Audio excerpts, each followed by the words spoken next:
All right. We'll go ahead and get started with today's AMSSM Sports Ultrasound case series. I have the pleasure of introducing Dr. Kent Doe. He's a current fellow at the Traverse Air Force Base. He earned his medical degree from the Uniformed Services University and completed his family medicine residency at Fort Belvoir Community Hospital. And today he's going to be giving us a presentation on a peroneal nerve sheath tumor. As I said, we're going to do a lateral knee that presented as a tender nodule. I don't have any financial disclosures. The opinions and assertions here that are expressed are my own and do not reflect the official policy or position of the United States Air Force or the Department of Defense. So our outline here, we're going to do a case presentation. We'll review a complete lateral knee ultrasound exam. We'll briefly discuss nerve lesions, and then we'll provide a completed report. I just want to give a few thank yous to all the people who have provided some outstanding education to my sports medicine career. So Dr. Balowitz, who I did this case with from Kaiser, he's a fantastic clinician and a really amazing teacher. My faculty at my fellowship, Dr. Covey, Noblo, and Dr. Kim, and the sports docs from my medical school, Dr. Leggett, Jonas, and Butler, who provide a lot of mentorship and teaching, as well as all the resources from the AMSSM. So here's our case. We have a painful knot on the knee. A 33-year-old male referred for intermittent pain, had a tender nodule at the posterior lateral knee. The PCM referred for evaluation with concern for a peroneal nerve lesion. The onset was insidious 1 year ago, no injury, no trauma. He noted the patient that there was a knot on the back of the leg / knee. He described the pain as electric, aching with some pins and needles and a sensation that was going down his lateral leg to his foot. His pain was brought on if he held his knee flexed for any more than 10 seconds, he would start to get that electric sharp pain, or if there was any sustained pressure on that area. And any type of neural tension, so any type of like straight leg raise movement would also bring on his symptoms. He tried to get some pain relief with gabapentin pregabalin, but was pretty unsuccessful with that. And his PCM did attempt a corticosteroid injection and did not get relief with that as well. An EMG was ordered and nerve conduction velocity study, and it showed a mild left peroneal demyelinating neuropathy at the fibular head. So we're going to go over a physical exam here. We're going to use the construct of IRS test your students, who I got from Dr. Balowitz. Our inspection, it shows that there was no infusion, swelling, ecchymosis, atrophy, or deformity. So from appearances, it looked normal. Range of motion, he had a full symmetric knee and ankle range of motion.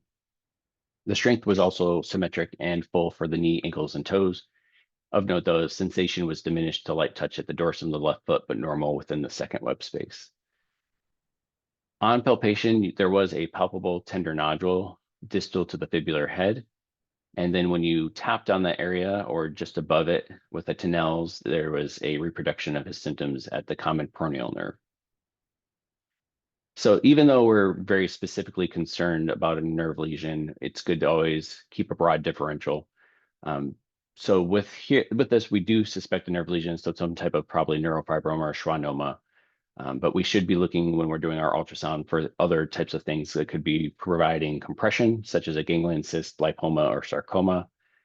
Could it be something atypical where something's pushing through or getting trapped, like with a fascial herniation? Or could there be a nerve entrapment at the fibular tunnel or some type of vascular lesion or popliteal entrapment syndrome? The PCM got some x-rays and they were normal. The radiologist was astute to point out that you can't see the peroneal nerve on x-rays.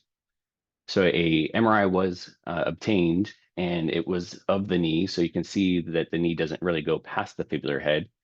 You can see some motion artifact. The radiologist noted that there was questionable perineural edema at the common peroneal nerve at the level of the fibular head without any obvious deformity or abnormality. So now we're going to move to our ultrasound of the lateral knee. I really like to reference this picture from Netters as it really shows the anatomy really well of some things that we'll need to pay attention to. But we're going to start at Gerdy's tubercle, and we're going to look at a few structures there. And then move our way up to the lateral femoral condyle. And from there, we're going to kind of turn obliquely and look at the popliteus tendon and muscle. We'll move down to the fibular head there, and we can see here the biceps femoris kind of splits, and you can see the connection to the fibular head and also kinds of fibers going over towards the tibia, as well as the kind of different angle that the LCL comes in between those two biceps femoris tendons. And then we'll move down and look at the proximal tib-fib joint. And finally, we'll make sure we get a full look at that common fibular nerve all the way past the fibular tunnel. So starting at Gertie's tubercle, we can look at the IT band, look for any thickening, and here it looks normal. We can move our eyes a little bit deep to that, and we can look for any fluid at the lateral synovial recess of the knee. We can also focus on that triangular structure between the joint and look at the lateral meniscus scan kind of forward and backwards between that. Here it looks normal. And then we can look at that tib femoral joint space, and we can see the cartilage. We can look at the quality of the bone and the joint surfaces there. And here it looks normal. Now, as we move to that lateral femoral condyle, this is often where iliotibial band syndrome will have problems. So we can look for any bursopathy, and especially if we look anterior, we can look to see if there's any fluid in that lateral synovial recess of the knee. If you do see fluid here, it's best to distinguish it by looking at the suprapatellar recess to see if that fluid is more of a joint effusion and kind of spilling over, to also kind of make sure that it's not, or distinguish between that and a bursa. Now, when you're at the lateral femoral condyle, you'll see that classic notch where the popliteus is originating from. And you can turn on it obliquely and you can follow it through, and you're going to have to kind of play with the angles a little bit to make sure you don't have any anisotropy, but you can get a good look at it and finish your look at it once you're in the posterior area of the knee. While at the lateral femoral condyle, you can find your LCL and you'll have that notch still in view, and then you can follow that down to the fibular head. Here, it's worth noting that it's really not as thick and not as long as the MCL. So it's very easy to come off of it because it's not as wide. Sometimes it helps to put a little varus on the knee to make sure that it's taut, and while you're doing assessment, you can do a dynamic evaluation while you're at it. Here it looks normal. Then we can turn and look at that tib-fib joint and look for any fluid or any irregularities. You can kind of see as we move a little bit more posterior and a little bit of a different angle as that biceps femoris tendon kind of dives deep onto that fibular head. And you can also kind of follow those fibers onto the tibia as well.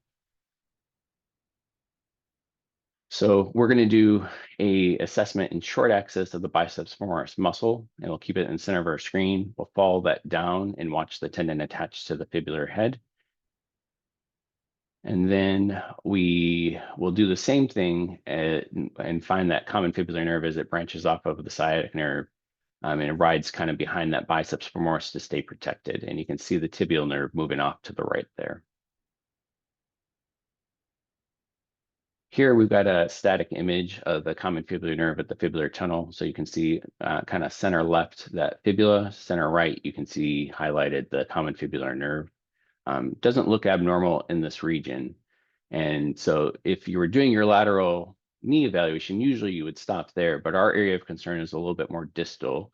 So we're going to go beyond that common fibular nerve at the fibular tunnel, and we're going to move down, and you can see how it quickly divides. You get the deep peroneal nerve or deep fibular nerve going to that anterior compartment, and then that superficial fibular nerve is going to stay beneath the fibularis longus in that lateral compartment of the knee or the leg.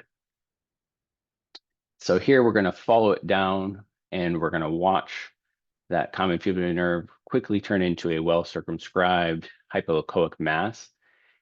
And then we gathered some measurements, and it was 1.53 by 1.28 centimeters. And then we turned on it in long axis, and we could see the extent of its width there at 1.53 centimeters. A repeat MRI was obtained, and it showed a 1.8 centimeter lesion arising from the proximal superficial peroneal nerve, which was most compatible with a nerve sheath tumor. Dr. Balowitz was able to do preoperative marketing for the surgeons, and this was what it looked like intraoperatively. Pathology was sent, and it was found to be a schwannoma. So what is a schwannoma? It's a rare, most often benign circumscribed growth of the Schwann cells. As you could see in this example, it was very well circumscribed lesion. It was very easy to see those borders. And so when we're thinking about malignant versus benign nerve tumors, obviously the best thing is to get a biopsy. But when you're looking at ultrasound, there was a nice paper from Jin in 2022, which highlighted that anything that looks really well defined, encapsulated, has a mixed exogenicity is more likely to be benign. And they also provided some of the things that were more likely to be malignant in this paper. You can also look for changes within the nerve. This is a paper that from Gallardo in 2015 that provided some examples of the progressions of nerve changes. So you get fascicular changes, hypoechoic nerve due to loss of the perineurium. And then from a different paper from Ebby in 2023, you can look at nerves at specific locations and see what their normals are from this paper and with a range. So if it's in a large cross-sectional area, that can suggest that there's an irritation or some type of problem, often like we do at the carpal tunnel. So here's our completed ultrasound report. All structures were looked at in longitudinal and transverse planes. The lateral knee, it was unremarkable. LCL, ITB band, and biceps femoris and popliteus tendon. There was a limited evaluation of lateral meniscus, but it was unremarkable. The proximal tib fib joint was normal. Our common fibular nerve at the level of the fibular head did not show any signs of entrapment, focal thickening, fascicle changes. Just distal to the fibular neck at the level of the bifurcation, there's a 1.2 by 1.5 by 1.5 mass contiguous to the superficial peroneal nerve, most consistent with neuroma. Our impression was that this was a neuroma of the superficial peroneal nerve just distal to the bifurcation of the common peroneal nerve at the fibular neck. And that concludes my presentation. I'll pass it off for any questions or commentary. All right, Kent, thank you so much for the presentation and going over that.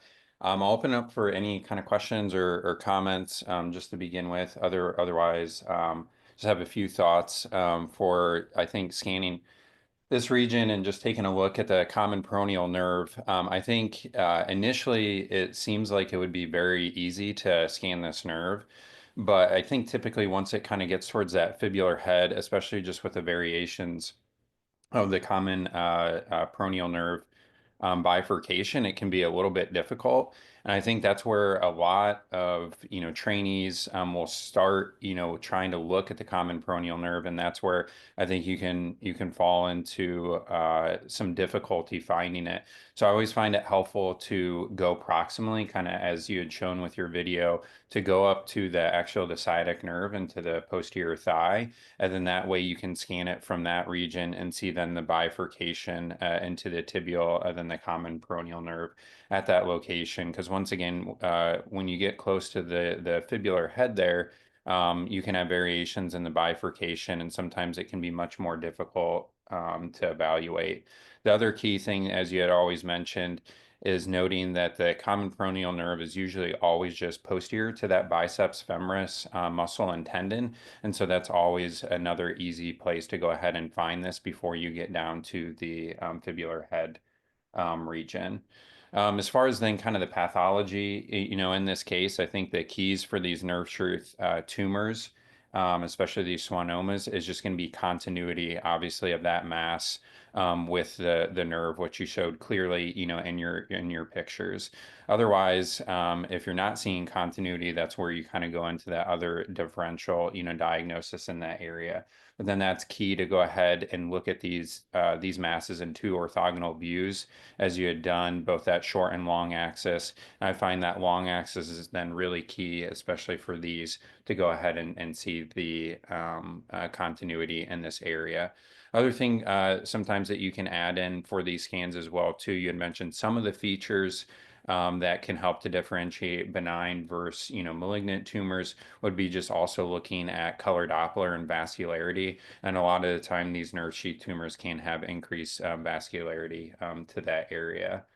One thing I was going to bring up just as more of a question, maybe for Zach, who I know is on, or anyone else, is how often, with these nerve related tumors and scans, do you look at like atrophy of the musculature as well too in the lower leg compartment, like such as comparing, is it more the anterior lateral compartment that's affected, or comparing at that point? Yeah. I mean, I think starting with your physical exam always, and he had really didn't have any strength deficits at all. We were fortunate enough to also have an EMG, which, um, the findings were some slowing of the nerve, but no changes on the actual EMG portion. Um, but yeah, if you're suspicious at all, if there's any weakness, I think you can take a look, uh, you know, at the muscles that are innervated by that particular nerve, just to see if there's any atrophic changes.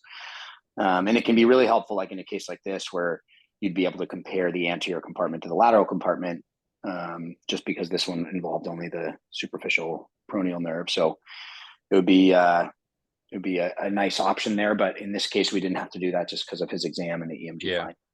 Yeah, I just bring it up just because sometimes these ones where I don't see a clear area of entrapment or compression, and then obviously like a nerve sheath tumor, sometimes that's where I still find that you can have some value, in the ultrasound, even if it's a demyelinating, lesion, that you can see, changes, within that compartment, especially if it's a patient who hasn't gotten an EMG, or it's not as obvious clinically that you're still seeing some of those findings. So.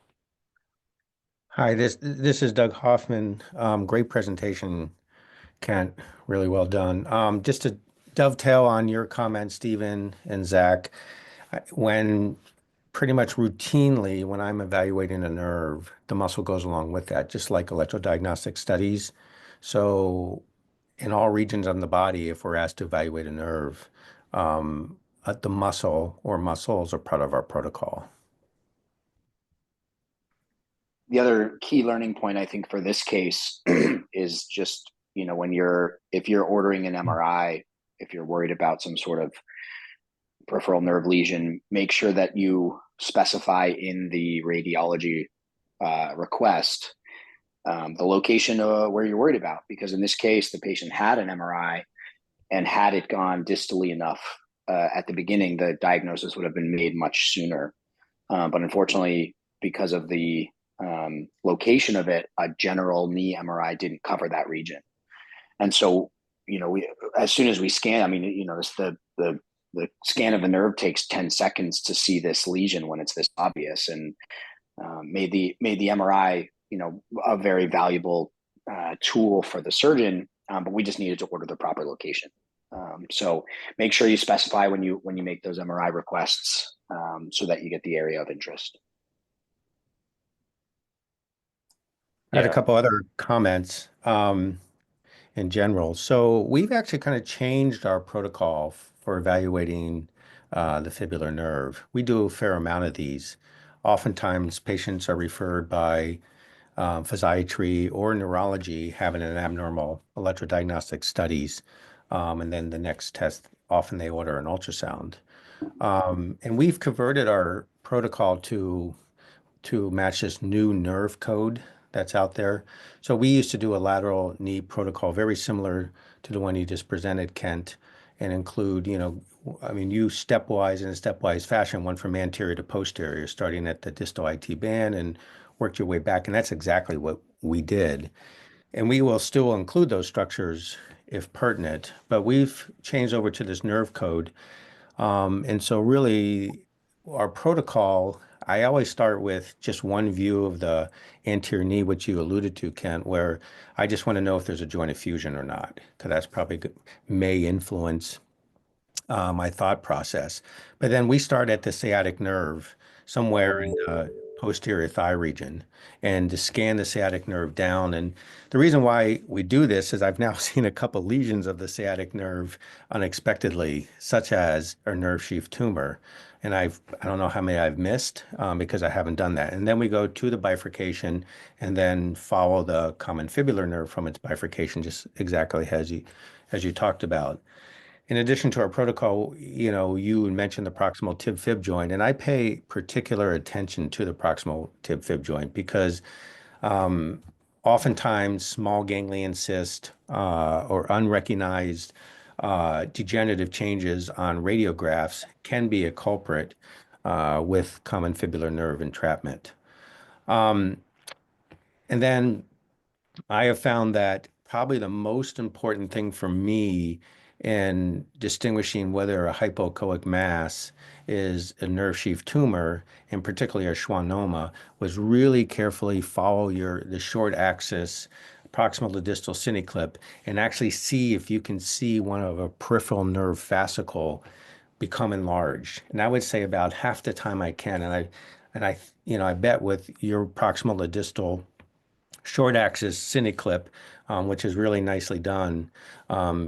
If very carefully, you could probably see that one of the peripheral nerve fascicles is the origin of the enlargement of the hypoechoic mass. So if I see that, then my confidence level for this being a nerve sheath tumor, and in particular a schwannoma, is much higher.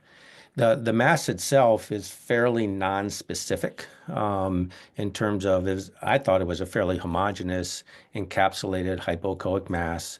As you mentioned, oftentimes some level of vascularity is present. If there's intense vascularity, that's atypical and now makes you think that there could be a malignant schwannoma.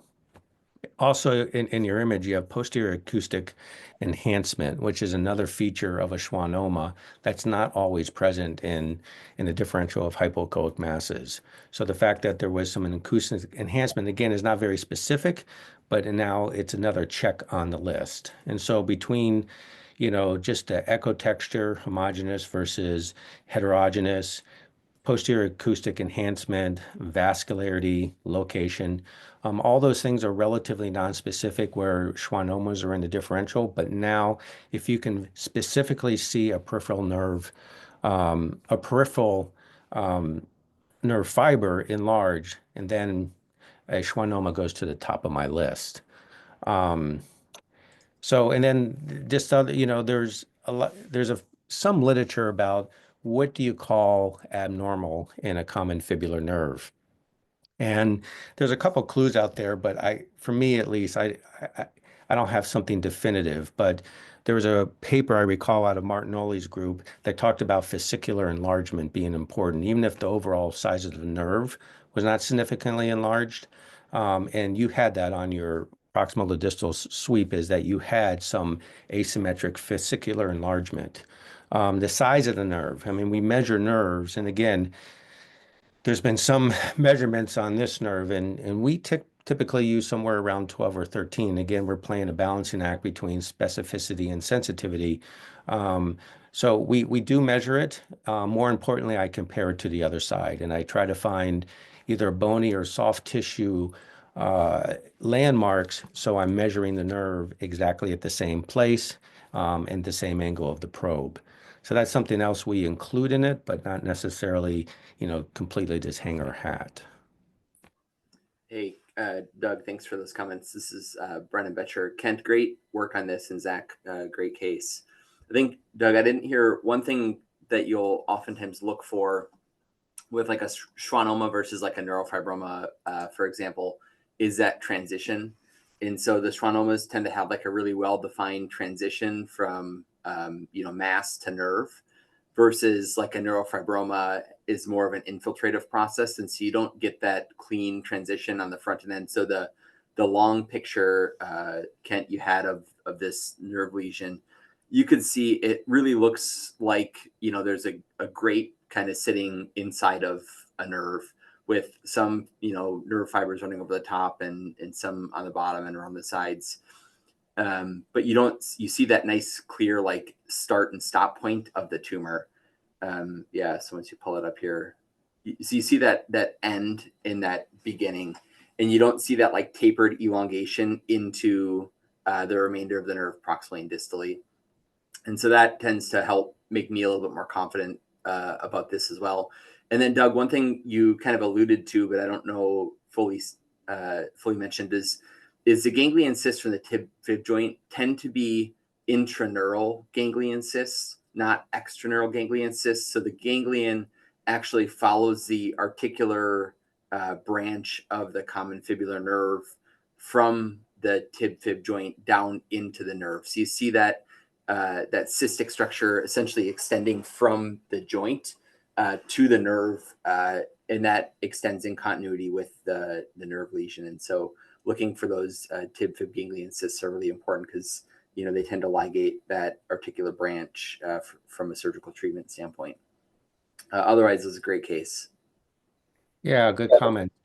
Hey, Brendan, in our organization, if it's a very small nerve sheath tumor, then ultrasound becomes the sole imaging test, other than, let's say, maybe radiographs. But in something like this or a little bit larger nerves, we routinely get MRs, and our orthopedic oncologist likes to see those with and without contrast. And her rationale for this is that she can see subtle differences that might suggest a malignant schwannoma as well as the extent of it. So sometimes those malignant cells can travel up the nerve. Now, I've never seen that, but that's her rationale. Yeah, Doug, I can't speak to the rationale here, but we tend to get MRI with and without contrast as well from a surgical planning purpose. Mm-hmm. I find that these are not that uncommon. And a lot of times in this case, clearly, this is the etiology of the patient's symptoms, but I often find small asymmetric nerve sheath tumors. I don't know what other people's experience are. Yeah, And Doug, we follow them. Yeah, go ahead. I'm sorry. the schwannomas can definitely be asymptomatic, and there's a relatively low risk with a schwannoma. But like differentiating from a neurofibroma, which has maybe a 10% malignant transformation, risk, is certainly important. So I think, yeah, I agree. Following, monitoring close for clinical symptoms. I don't have a set, time point for follow up, but I think trying to differentiate, is this something that we should be worried about versus not, is a good idea. Yeah, and this particular patient actually had a lesion on the contralateral superficial peroneal nerve more distally. So that made us even more suspicious that we were going to find something. We started scanning, but yeah, they definitely can come in multiples in these folks. Yeah, that's interesting. Huh. Yeah, and Zach, with neurofibromas, obviously those tend to be in multiples, and so certainly that would also make me wonder a little bit about that. Yeah, we were initially thinking about neurofibromatosis, and I have a peripheral nerve surgeon that I work pretty closely with, and he was actually telling me how surprised he was that this was not a neurofibroma when we did the final path report. So yeah, I mean, these things can be they don't always follow what you expect, for sure. All right. Well, this was really good discussion. I think the last simple point I guess I would make about these as well too, I know we kind of alluded to it throughout the talk, is also always using that sonopalpation and kind of almost like a sonopalpation to Nels at this area, because and obviously for a lot of these, the patients can localize, if it already hasn't been seen, exactly where this is at. So going to that area, and I think in a lot of the cases, these that are more symptomatic, you'll kind of get almost like a Tinel sign, obviously, at that area. So there's something simple to kind of mention, especially as you start scanning these, if this is kind of your first time taking a look at these as well too. So otherwise, I mean, this was great discussion, great case. So thank you so much, Kent.